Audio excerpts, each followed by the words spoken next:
त्याचबरोबर शिवसेनेचे शहर प्रमुख बिपिनजी बंदरकर आहेत, स्थानिक नगरसेवक आणि शेफळ वाढवून झाल्यावरती सर्व मान्यवर हे वैशिष्ट्यपूर्ण अनुदान योजनेच्या अंतर्गत रत्नागिरी नगर परिषद हद्दीतील डॉक्टर बाना सावंत रोड येथील नवीन भाजी मार्केट विकसित करणे या कार्यक्रमाच्या औपचारिक उद्घाटनासाठी आपण सर्वजण या ठिकाणी जमलेलो आहोत। या इमारतीसाठी सुमारे 2 कोटी रुपये इतका निधी माननीय नामदार उदयजी सामंत यांच्या प्रयत्नातून रत्नागिरी नगर इमारतीमध्ये तळमजल्याला 17 व्यावसायिक गाळे असणार आहेत। त्याचबरोबर 38 म्हणजे 9 कार्यालय त्या ठिकाणी असणार आहे। अशी या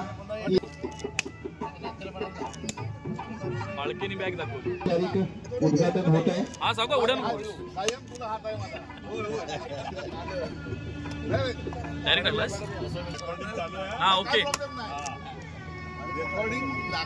या ठिकाणी आहेत, मी त्यांना विनंती करतो की आपण ॲडव्होकेट बाबासाहेब परुळेकर यांचं आपण स्वागत करावं। त्याचबरोबर मुन्नाशेठ सुर्वे हळदी देवस्थानचे अध्यक्ष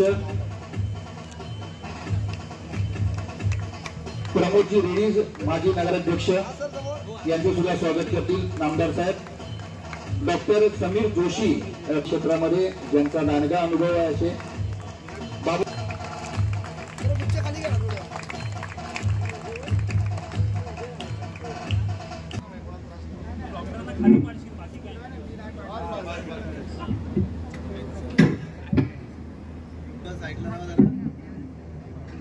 नमस्कार।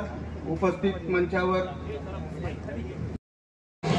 बाना सावंत रोडवरील भाजी मार्केटच्या भूमिपूजनासाठी या व्यासपीठावर उपस्थित असलेले बैरी देवस्थानचे अध्यक्ष आदरणीय मुन्ना शेठ, भाजपाचे ज्येष्ठ नेते बाबासाहेब परुळेकर, या नगरीचे माजी नगराध्यक्ष प्रमोद शेठ रेडीज, दुसरे नगराध्यक्ष राहुलजी पंडित, तिसरे माजी नगराध्यक्ष बंड्या शेठ साळवी, व्यासपीठावर उपस्थित असलेले बाबूशेठ भाटकर, समीरजी जोशी, स्थानिक नगरसेवक राजूजी तोडणकर, करमरकर मॅडम, अण्णा करमरकर, मुन्ना चौंडे, पल्लवीताई पाटील, स्मितलताई पावसकर, व्यासपीठावरील सर्व सन्माननीय या रत्नागिरी शहरातले ज्येष्ठ श्रेष्ठ माझे सर्व सहकारी आणि मोठ्या संख्येनं उपस्थित बंधू आणि भगिनींनो, विधानसभेची निवडणूक झाल्यानंतर मला असं वाटतं की पहिल्यांदाच या संपूर्ण परिसरामध्ये जाहीर कार्यक्रमाला मी उपस्थित आहे आणि याच कार्यक्रमाचं औचित्य साधून आपल्या सगळ्यांचे मी आभार मानतो की माझ्यासारख्या ग्रामीण भागामध्ये वाढलेल्या कार्यकर्त्याला आपण 5व्यांदा विधानसभेमध्ये जाण्याची संधी दिली आणि 5व्यांदा विधानसभेमध्ये आपण पाठवलं, म्हणूनच मी राज्याचा उद्योगमंत्री होऊ शकलो। त्याबद्दल मी आपल्या सगळ्यांचे मनपूर्वक आभार मानतो, आपल्या सगळ्यांना मनापासून धन्यवाद देतो। 2012ला मी पहिल्यांदा या महाराष्ट्र राज्याचा नगरविकास खात्याचा राज्यमंत्री झालो आणि त्यावेळी मी असं म्हटलं होतं की रत्नागिरी शहर हे बारामतीसारखं असेल, पण त्यावेळी मी बारामतीला देखील गेलेलो नव्हतो।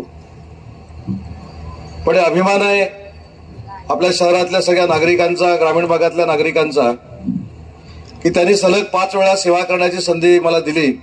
त्या विश्वासाला पात्र ठरण्यासाठी राज्याचा उद्योगमंत्री म्हणून मी काम करतोय आणि महाराष्ट्राच्या राजकीय इतिहासामध्ये 2च स्मार्ट सिटी झाल्या।